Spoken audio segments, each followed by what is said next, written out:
Curious George builds an igloo. It was a beautiful winter morning. George was up early. Next door, his friend Bill was up too. Bill was building a house out of snow. It's called an igloo, Bill said. I'm going to sleep in it tonight. George wanted to help. He also wanted to sleep in the igloo. It would be a lot of fun. George tried stacking some blocks of snow. It was not easy. They kept slipping and sliding. First, you make a circle in the snow, said Bill. The snow blocks go around the circle. This makes a sturdy base for more snow blocks. Bill showed George how to stack snow blocks on top of the base.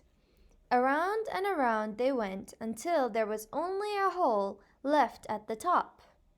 The last piece is called the keystone, Bill said. It keeps all the other snow blocks in place. You have to fill in all the cracks, Bill said. This keeps the igloo nice and warm inside. They smoothed out the snow blocks. Bill and George filled all the spaces with snow. George was impressed, but Bill's igloo was a little small. George wanted to build his own igloo, a big igloo that could fit his bed and some friends and maybe a party with music. George got to work. This time he made the circle bigger. He stacked the snow blocks around and around, just as Bill had taught him.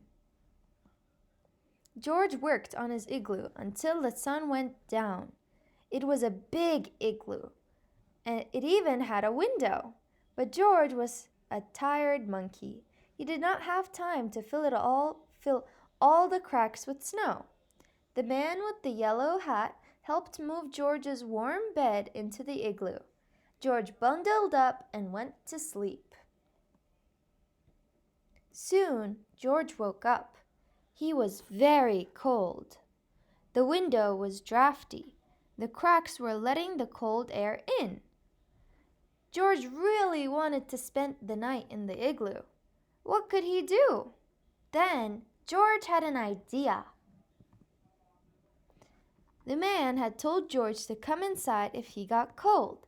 So George worked quickly and built a new igloo in his living room. It was nice and warm inside the house. He crawled into his new igloo and went to sleep again. The living room was perfect temperature for sleeping, but it was too warm for a house made of snow. George's indoor igloo began to melt. When George woke up the next morning, his igloo had melted. It had turned into a big puddle and a big mess to clean up. Lucky for George, his outdoor igloo was still standing. The big igloo was too cold for sleeping, but it was just right for a party. George and his friends spent the whole winter playing in his big igloo until it melted away in the spring. The end.